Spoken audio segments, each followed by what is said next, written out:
Bismillah. Assalamualaikum warahmatullahi wabarakatuh. Alhamdulillah. Alhamdulillahilladzi ja'ala ramadhana syahra as-siyami wal qiyam. Wassalatu wassalamu ala nabiyil mustafa wa ala alihi wa sahbihi wa sallam. Faqad qala Allah ta'ala fi kitabihil karim wa huwa asdaqul qailin. يا أيها الذين آمنوا كتب عليكم الصيام كما كتب على الذين من قبلكم لعلكم تتقون. الحمد لله الحمد لله الذي بنعمته تتم الصالحات. Segala puji bagi Allah yang dengan segala kenikmatannya maka menjadi sempurna segala bentuk kebaikan. Nggak terasa di kesempatan siang hari ini kita telah memasuki hari ke-25 di bulan suci Ramadan. Dan menyangkut momen Ramadan, kita memang harus menghitung hari, Bapak Ibu jamaah sekalian. Dan ini bukan kaitannya dengan kapan THR turun gitu ya. Insya Allah THR turun. Ini kaitannya dengan bagaimana kita menyusun atau mempersiapkan langkah-langkah strategis agar semangat ibadah kita nih nggak mengendur di momen terbaik Ramadan, yang dimana prime time-nya Ramadan itu di 10 hari terakhir yang kita sudah lalui beberapa malam dan tinggal menyisakan beberapa malam saja. Allahu Akbar.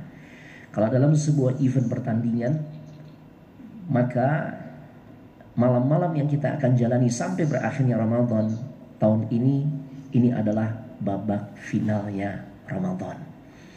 Makanya mudah-mudahan Allah Subhanahu wa taala berikan keistiqamahan buat kita semua untuk bisa tetap semangat beribadah di bulan suci Ramadan, khususnya di malam-malam terbaiknya. Apalagi tadi sudah disampaikan oleh pembawa acara di masjid yang kita cintai ini, Masjid Al-Mahkamah, ya, diselenggarakan atau dibuka kesempatan bagi kaum muslimin untuk melakukan i'tikaf.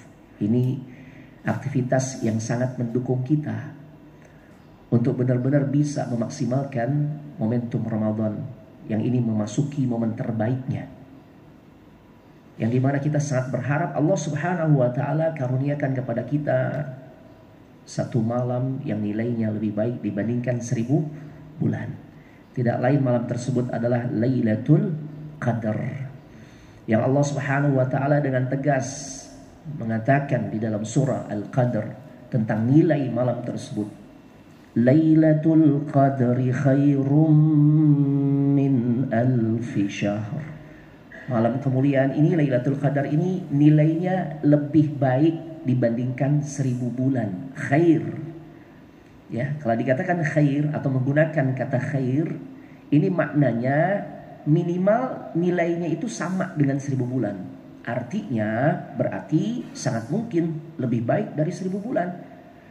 1000 bulan kalau kita jadikan dalam bentuk tahun, ini kisaran 83 tahun 4 bulan. Ya Allah, masa yang sulit untuk kita lampaui jemaah. Iya kan, kita realistis ya. Umat Nabi Muhammad SAW sudah memberikan, Nabi SAW sudah memberikan bocoran terkait berapa jatah umur kita di alam dunia ini, durasinya berapa lama. Nabi sudah sampaikan kan bocorannya, a'maru ummati baina 60 ila 70. Rata-rata umur umatku itu rentang antara 60 sampai 70. Makanya dunia kerja pun sangat realistis. Apakah itu lembaga pemerintah, ya, lembaga swasta, ya, itu ada masa purna bakti gitu ya. Kalau di Mahkamah Agung berapa Pak? 70. Masya Allah, iya, maksimal banget tuh, luar biasa. Ya, karena memang Nabi katakan jarang umat beliau yang usianya bisa melampaui di atas 70 tahun. Yang kurang dari itu banyak. Ya Allah. Nah, malam tersebut nilainya khairum min alfi syahr. Dia lebih baik atau paling tidak sama dengan 1000 bulan, 83 tahun 4 bulan. Allahu Akbar.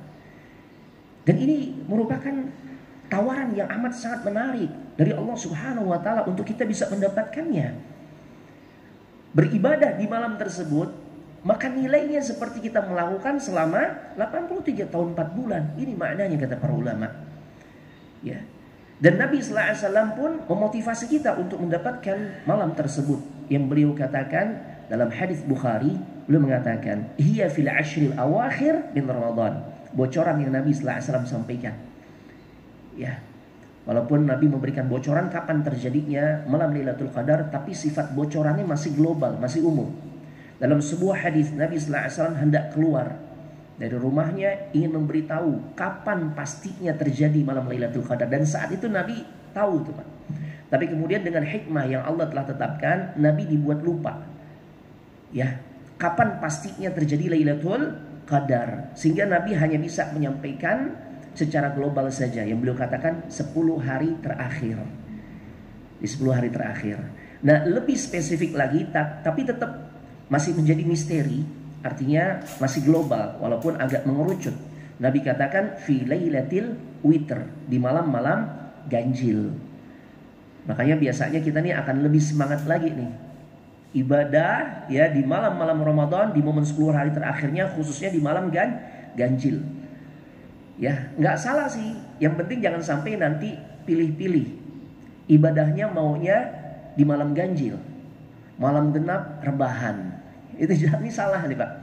Ini salah Pak. Kenapa? Karena sebenarnya Lailatul Qadar, andai pun Nabi sallallahu alaihi wasallam ya telah kita simak bersama menyampaikan bocoran yang agak lebih mengerucut, terjadinya itu di malam-malam ganjil. Cuma kalau kita kembalikan kepada hadis-hadis yang cukup banyak ketika Nabi menyampaikan kapan terjadinya Lailatul Qadar, di situ juga mengisyaratkan sangat mungkin Lailatul Qadar itu terjadi di malam genap. Anda bawakan satu riwayat, termasuk juga ini riwayat yang disampaikan oleh Imam Al-Bukhari. Nabi pernah mengatakan Lailatul Qadar itu terjadi li tasi'atin tabqa, li sabi'atin tabqa, li khamisatin tabqa, li thalithatin tabqa. Bisa jadi kata Rasulullah SAW, Lailatul Qadar itu terjadi pada 9 hari yang tersisa, 7 hari yang tersisa, 5 hari yang tersisa, atau 3 hari yang tersisa.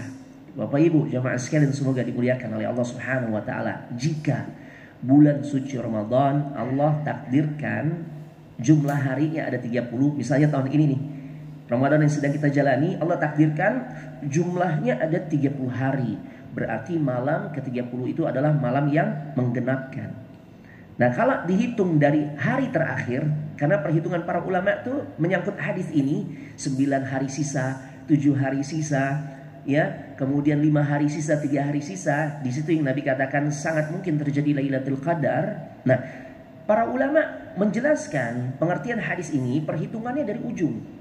Kalau sekiranya Lailatul Qadar, bulan suci Ramadan tahun ini jumlah harinya 30, berarti malam ke-22 itu merupakan 9 hari tersisa. Coba kita hitung.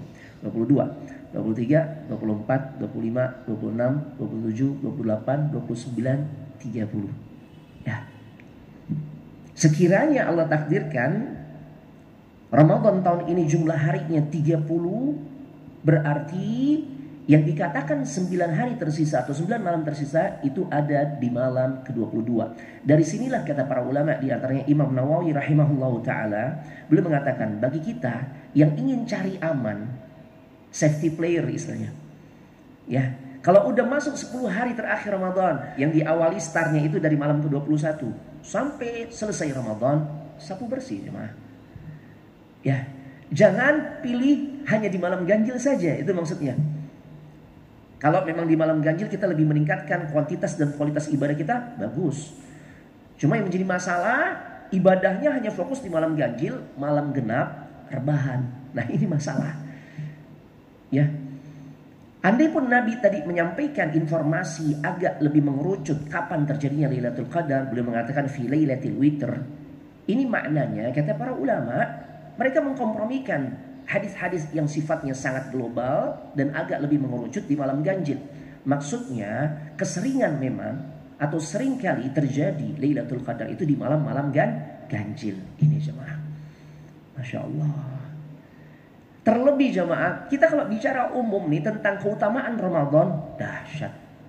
Salah seorang ulama yang bernama Al-Imam Ibnul Jauzi di dalam salah satu karya ilmiahnya yang berjudul At-Tabsirah, beliau berkata, "Tallahi, demi Allah, law qila li ahli al-qubur," sekiranya dikatakan kepada para penghuni kubur, mungkin ayahanda kita, mungkin ibunda kita, mungkin pasangan hidup kita, mungkin anak kita, tetangga kita, sahabat kita, atau siapapun yang sekarang berada di alam kubur, dikatakan kepada mereka, "Tamannau," silakan kalian punya angan-angan apa, sampaikan. Maka ternyata apa yang menjadi angan-angan para penghuni kubur, Pak?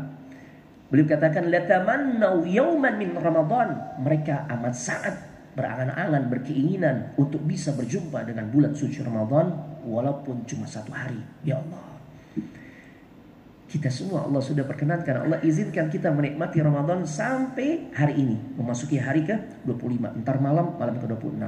Allahu Akbar. Ini Bapak Ibu yang semoga dimuliakan oleh Allah Subhanahu wa taala. Jadi malam ini value-nya, nilainya sangat luar biasa, Pak.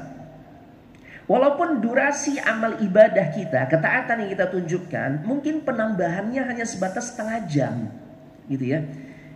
Tarawih kita kerjakan, setelah tarawih biasanya mungkin pulang, ya. Kita kemudian berdiam diri di masjid ini atau di masjid-masjid lain atau di tempat lain, ya, dalam rangka untuk menambah durasi ibadah kita kepada Allah. Maka ketahuilah sesungguhnya, ya, nilai ibadah kita tersebut, jika nanti malam atau malam-malam lainnya yang pasti di 10 hari terakhir itu ada salah satunya yang Lailatul Qadar, nilai amalan kita itu dinilai oleh Allah seperti kita mengerjakan minimal 1000 bulan atau 83 tahun 4 bulan. Ya Allah, Anda berikan ilustrasi yang mudah-mudahan semakin menggugah kita untuk memburu Lailatul Qadar, untuk mengurangi durasi jam tidur kita. Mencari Lailatul Qadar itu bukan berarti nggak tidur, karena tubuh kita juga punya hak, ya, untuk beristirahat. Cuma paling tidak, ya, di momen terbaik Ramadan ini, 10 hari yang tersisa, ada peningkatan dari sisi kuantitas dan kualitas ibadah, ya. Dan ini sangat menarik, Bapak Ibu jemaah sekalian, semoga dimuliakan oleh Allah Subhanahu wa taala. Ilustrasinya begini. Pimpinan kita panggil kita, Bapak Ibu. Kemudian dia mengatakan, menyampaikan sebuah tawaran menarik. "Wahai fulan, saya kasih Anda penawaran. Gaji selama 83 tahun full. Saya bayar full 83 tahun. Syaratnya satu, Anda harus tunjukkan performa terbaik. Atau paling tidak, andai pun Anda tidak bisa menunjukkan performa yang terbaik, performa yang standar saja. Apa yang menjadi ketentuan di tempat kamu bekerja ini Anda harus patuhi. Masuk jam 8. Tidak boleh nanti ada terdetek, ya, bahwasanya Anda masuk, ya, sidik jarinya itu terdeteknya jam 8 lewat 1 detik. Atau pulang lebih awal, ya mungkin jam 4 misalnya. Paling cepat jam 4. Ternyata Anda pulang jam 3 lewat 59 menit. Kalau terjadi hal seperti itu, maka tawaran saya gugur. Tapi kalau Anda bisa menjaga kedisiplinan, paling tidak yang standar saja, apa yang menjadi job Anda sehari-hari Anda jalani. Tidak boleh ada kata telat, ya. Tidak boleh absen satu malam pun, maaf, satu hari pun dari 30 hari yang saya tetapkan. Maka saya akan berikan gaji selama 83 tahun. Ya Allah. Syaratnya apa? Kerja 1 bulan dengan menunjukkan performa yang standar, apalagi bisa terbaik. 1 bulan jemaah. Ini kalau anak-anak sekarang bilang, ini worth it gak Pak? Ini worth it banget nih. Subhanallah.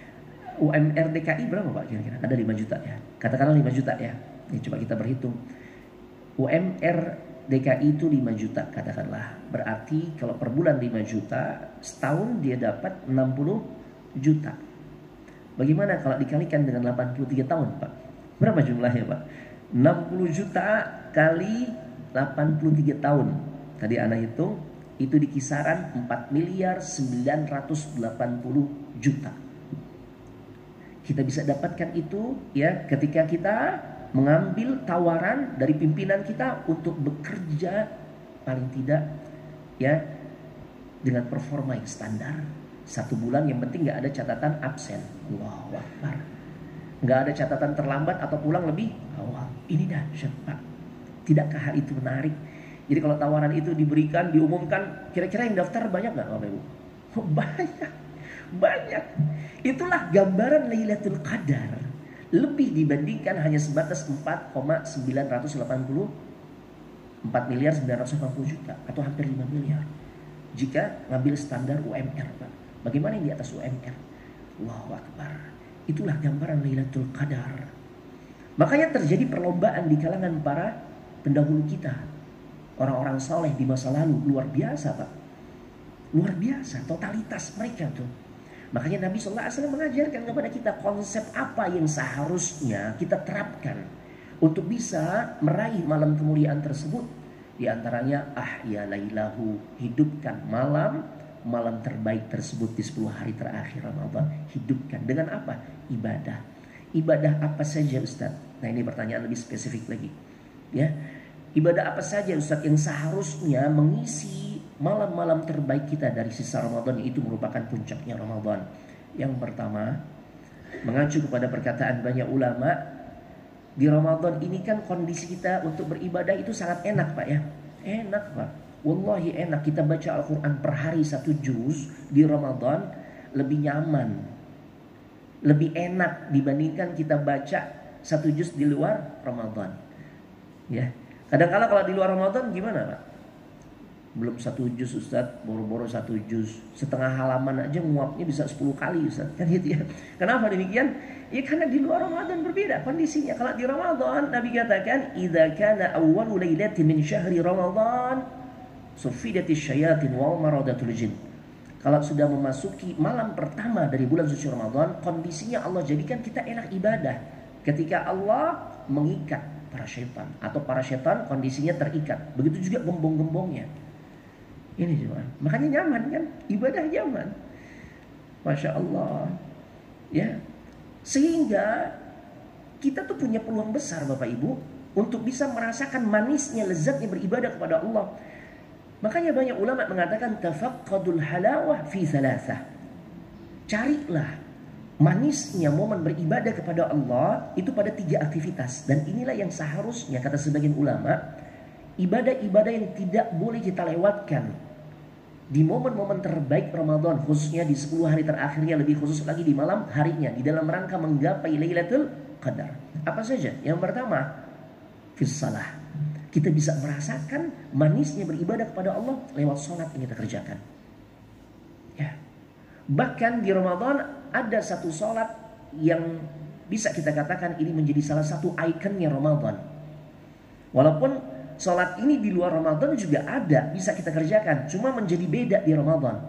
Di luar Ramadan, sholat ini kita kerjakan. Kadang-kadang kalau kita bertanya kepada Ustadz, kita tuh biasa mencari jawaban yang paling meringankan kita untuk melaksanakannya. Ustadz, sholat malam paling sedikit yang boleh kita kerjakan, ya, menurut tinjauan syariat itu berapa Ustadz? Kan gitu ya. Berapa jawabnya Ustadz? Jemaah, sholat malam boleh kita kerjakan paling minim, paling sedikit. Berapa rakaat? Paling sedikit 1. Bapak benar, beliau benar, Masya Allah. 1 rakaat benar. Itulah witir, 1 rakaat boleh. Tapi apakah itu terjadi di momen Ramadan? Adakah orang salat malam di Ramadan 1 rakaat? Tidak ada ceritanya, Pak. Minimal di Al-Mahkamah berapa tarawihnya? 11 tuh. 11. Minimal tuh 11. Masya Allah. Bahkan kadang-kala ada juga yang menambah durasi waktu sholatnya di tengah malam. Kan gitu ya. Kalau udah masuk 10 hari terakhir tuh udah makin luar biasa effort dari hamba-hamba Allah untuk menunjukkan totalitas dalam beribadah kepada Allah. Ini Pak, ini dahsyat. Ini Ramadan kita dikondisikan oleh Allah untuk maksimal beribadah. Dan kita bisa merasakan manisnya beribadah kepada Allah itu lewat ibadah salat 11 rakaat. Ya walaupun memang akan ada penyesuaian di Indonesia, durasi sholat malam atau tarawih di Ramadan itu hitungannya biasanya standar menit, bukan standar berapa juz per malam, kan gitu ya. Nggak tahu di Al-Mahkamah berapa Pak? 11, iya 11 rakaat berapa? Durasinya 1 malam per 1 juz atau berapa menit? Setengah jam, standar itu realistis. Makanya semalam anak ngisi di Tanjung Barat, diminta juga jadi imam. Anda katakan, ya pertanyaannya realistis. Di sini berapa menit Pak? Setengah jam Ustaz. Oh iya baiklah, iya. Tidak masalah Pak, tidak masalah. Dalam rangka menghidupkan malam-malam Ramadan, malam-malam terbaik. Ya, yang terpenting gini Pak, ikuti konsep yang Nabi telah ajarkan. Kalau kita ingin dapat keutamaan yang maksimal, Nabi berikan panduan, man qama ma'al imam hatta yansarifa kutiba lahu qiyamul lailah. Barang siapa yang salat malam di bulan suci Ramadan, maksudnya salat tarawih bersama imam. Konsep yang dia gunakan hatta yansarifa. Imam selesai salat, misalnya di satu masjid di Al-Mahkamah 11. Pas 11 rakaat imam selesai, kita ikut selesai. Suatu waktu kita salat di masjid yang lain ternyata 23. Ya, imam selesai 23, kita selesai pula. Di tempat lain, di Nabawi, di Masjidil Al-Haram, ya, tahun lalu pengalaman kami hari pertama atau malam pertama sampai malam ke-20 itu 13 rakaat, Pak. Itu mengacu kepada riwayat Abdullah ibn Abbas yang 11 rakaat, mengacu kepada hadis riwayat Ibunda Aisyah 23, hadis riwayat Ibunda Hafsah 13 rakaat, mengacu kepada hadis riwayat ya melalui jalan sahabat Abdullah ibn Abbas radhiyallahu taala anhuma. Jadi ini keragaman. Nah, berapapun jumlah rakaat yang dimana kita mengikuti sholat tarawih tersebut, maka berhentinya kita melaksanakan sholat tersebut seiring berhentinya imam menyelesaikan sholatnya. Karena kita dapati fenomena ada yang 8 rakaat pulang duluan. Kalau ditanya Ustaz, sah Ustaz? Sah Pak, sah. Nanti witirnya di rumah kan? Iya gitu. Sah. Cuma Bapak rugi. Kenapa rugi Ustaz? Nabi katakan, barang siapa seorang yang sholat bersama imam sampai imam menyelesaikan sholatnya, bunyi redaksi hadisnya hatta yansarifa, imam selesai, kita pun selesai, maka kutiba lahu qiyamul lailah, dicatat untuk dirinya pahala sholat semalam penuh. Padahal durasinya berapa lama tadi? Setengah jam. Setengah jam. Indonesia memang setengah jam Pak. Karena umumnya pengalaman kami itu kalau udah lebih dari setengah jam, ya Allah, kadangkala makmum itu suka menunjukkan ide-ide kreatif yang gak pada tempatnya. Mungkin dia resah, akhirnya ngasih kode ke imam biar cepat selesai. Ini udah lebih dari masa yang biasanya nih. Muncullah ya dehem-dehem buatan gitu juga. Kadangkala suka begitu gitu ya. Ya Allah. Sebelum tarawih pada sehat, nih kenapa jadi radang dadakan kan gitu ya. Kadangkala begitu Pak. Nah, ini luar biasa Bapak Ibu. Makanya kita ingin menjadikan momen ibadah salat yang kita kerjakan di 10 hari tersisa dari momen terbaik ini, itu lewat ibadah salat, khususnya salat tarawih. Ya, begitu juga jangan tinggalkan salat isya dan juga salat subuh secara berjamaah. Ini standar minimal nih kata para ulama, di antara Imam Nawawi. Karena Nabi sallallahu alaihi wasallam pernah mengatakan, barang siapa seseorang yang melaksanakan salat isya berjamaah, ya, maka sesungguhnya dia seperti melaksanakan salat setengah malam, nisful lail.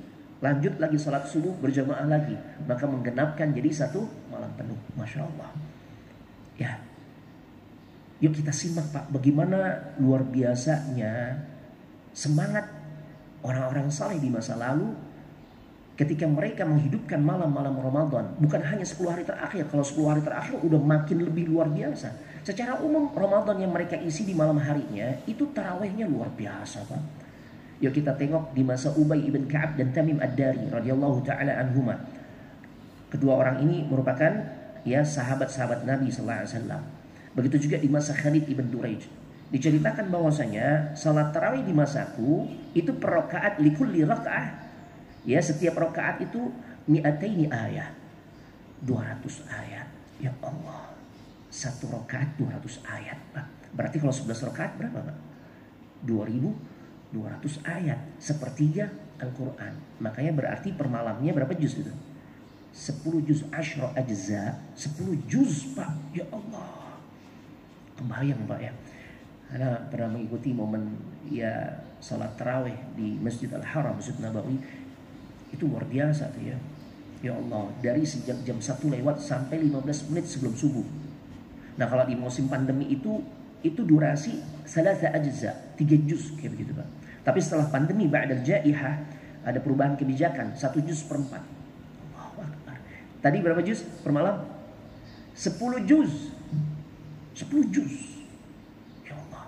Sampai beliau-beliau menceritakan perilaku orang-orang yang mau berangkat ke masjid melaksanakan sholat tarawih di masanya itu, mereka membawa tongkat, Pak. Buat apaan ya tongkat? Yang jelas bukan buat tawuran ya. Tongkat itu mereka jadikan sebagai solusi ketika, kebayang lah Pak, kita kalau 10 juz ya, satu malam dalam sekali tarawih itu 10 juz, per rakaatnya 200 ayat. Gimana rasanya nih dengkul ini lutut gimana Pak? Goyang nggak Pak? Ketika dengkul nih atau lutut kita nih udah mulai goyang, orang-orang di masa itu menjadikan tongkatnya sebagai penopang tubuh mereka. Ya'tamiduna 'alal 'asa. Mereka jadikan tongkat itu sebagai penopangnya Pak. Yang penting mereka bisa tetap bertahan. Luar biasa Pak. Sampai kayak begitu effortnya Pak. La haula wala quwwata illa billah. Dan satu malam ternyata, atau beberapa malam, imam yang biasa membawakan 10 juz per malam, wakil dari imam marid, sakit Pak. Akhirnya dicarikan badal, kan gitu ya, biasa begitu kan. Dicarikan badal, masih ada waktu cari badal. Ternyata badal imamnya ini mentakhfif salat, meringankan salat yang biasanya imam aslinya itu 10 juz per malam, ditakhfif, diringankan jadi 5 ajza, 5 juz. Berarti khatamnya berapa malam? 6 ya, 6 malam. Allahu Akbar. Bapak Ibu jemaah sekalian semoga dimuliakan oleh Allah Subhanahu wa taala. Pak, gimana Pak kira-kira kalau kita menggunakan daya hayal kita nih. Kita hidup di masa beliau-beliau yang cara tarawihnya per malam 10 juz. Imam aslinya sakit digantiin imam pengganti 5 juz. Bagaimana perasaan hati kita Pak? Suasana hati kita ketika yang biasanya 10 juz jadi 5 juz gimana Pak? Gimana Pak? Senyuman antum udah jawaban ya. Kita senang ya Pak. Ya, kita senang 10 juz jadi 5 juz, signifikan ini Masya Allah setengahnya. Ya, senang kita. Ya Allah. Bahkan boleh jadi ada juga mungkin jamaah yang suasana hatinya dia mengatakan, mudah-mudahan yang ini sakit lagi nih. Karena trennya turun kayaknya ya kan dari 10 juz imam sakit digantiin 5 juz. Entar ini sakit lagi cari pengganti lagi turun lagi nanti. Ya ujung-ujungnya 1 juz ketemu surah-surah favorit. Boleh jadi begitu Pak. Ya Allah. Pak, ini kondisi jamaah. Ini cerita ini untuk dijadikan sebagai bahan muhasabah bagi kita semua, bagi anak dan kita semua. Ya. Bagaimana reaksi jamaah ketika imam penggantinya mentakhfif salat? Ternyata Pak, mereka protes Pak. Jadi memang fenomena jamaah protes tuh dari dulu Pak. Bukan jamaah sekarang aja yang suka protes gitu ya. Dari dulu jamaah tuh memang udah suka protes. Cuma yang ngebedakan konten, isi protesnya. Jamaah zaman dulu dengan jamaah sekarang, yuk kita simak nih bedanya isi kontennya. Protesnya sama ya. Ketika imam pengganti mentakhfif, meringankan salat dari 10 juz menjadi 5 juz, protes mereka. Mereka berkata kepada imam setelah selesai salat, wahai imam, ma nuridu at-takhfif. Kita nggak mau diringankan kayak begini, wahai imam. Balikin lagi seperti imam sebelumnya. Imam sebelumnya 10 juz per malam, kenapa jadi 5 juz? Tolong balikin lagi 10 juz lagi. Itu jemaah. Isi protesnya begitu. Nah kalau jamaah zaman sekarang beda tipis. Ya, biasa durasi setengah jam, ternyata ngundang imam dari luar. Hafiz Quran, ya hafiz Quran kan nggak betah Pak baca yang pendek-pendek. Ujung-ujungnya ada pun udah dikasih tahu. Ada injury time tuh. Ya selesainya 45 menit. Syuf. Protes Pak. Kalau nggak berani protes langsung ke ustadznya, DKM jadi sasaran. Itu siapa tadi ustadz yang jadi imam, besok jangan diundang lagi itu kan. Iya Pak. Pak, kenapa Pak? Kok orang-orang seperti di zaman dulu nih luar biasa Pak? Karena mereka faham tentang keutamaan malam-malam yang kita lewati di Ramadan ini Pak. Terlebih kalau udah masuk 10 hari terakhir. Ya Allah. Ini luar biasa Pak. Prime time-nya Ramadan, babak finalnya Ramadan. Ya. Jadi paling tidak standar minimal untuk bisa mendapatkan Lailatul Qadar, jangan tinggalkan salat tarawih selain tentu yang wajib tadi. Maghrib, isya dan subuh berjamaah. Tarawihnya jangan ditinggalkan. Kemudian yang kedua, anak percepat, waktu udah mepet nih ya Allah. Yang kedua itu untuk mengisi 10 hari terakhir yang tinggal menyisakan beberapa malam saja, dan kita ingin merasakan manisnya beribadah kepada Allah, carilah fi qiraatil Quran, di dalam bacaan Al-Quran kita. Oh, Masya Allah. Silakan masing-masing kita memiliki target pencapaian di Ramadan ini. Mungkin di antara kita ada yang seumur hidup ana belum pernah, Ustaz, ana merasakan indahnya sensasi merasakan khatam Al-Quran. Jamaah, ini momen terbaik. Ramadan itu momen terbaik. Gak ada gangguan eksternal dari luar. Setan gak bebas goda kita. Jadi kalau kita nih belum bisa maksimal juga di Ramadan, maka jangan salahkan setan, tapi salahkan diri kita. Kenapa di momen terbaik ini kita belum juga bisa menunjukkan performa terbaik di saat Allah sebenarnya sangat dukung kita. Allah kondisikan momen ini benar-benar mendukung kita untuk menjadi saleh dan soleha. Ya, ini Pak, bacaan Al-Quran kita. Dan yang terakhir adalah fid du'a. Kita isi sisa malam-malam terbaik yang di situ pastinya ada Lailatul Qadar dengan memperbanyak doa. Dan doa terbaik yang bisa atau yang sepatutnya mengisi munajat kita di momen 10 hari terakhir yang tinggal menyisakan beberapa malam saja, itu doa yang dimana Nabi SAW pernah mengajarkan kepada orang yang paling beliau cintai. Istri yang beliau paling cintai setelah wafatnya Khadijah siapa? Yang dimana Nabi wafat di pangkuannya, Pak, Ibunda Aisyah.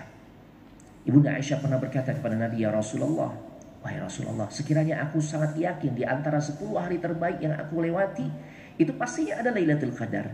Doa apa yang sepatutnya aku sampaikan kepada Allah? Maka Nabi SAW mengatakan, faquli Allahumma innaka afuun tuhibbul afwa fa'fu anni. Wahai Allah, sesungguhnya engkau maha pemaaf, tuhibbul afwa. Ini menarik, Pak. Al-Imam Khalid Ibn Ahmad, beliau salah seorang pakar bahasa, Pak.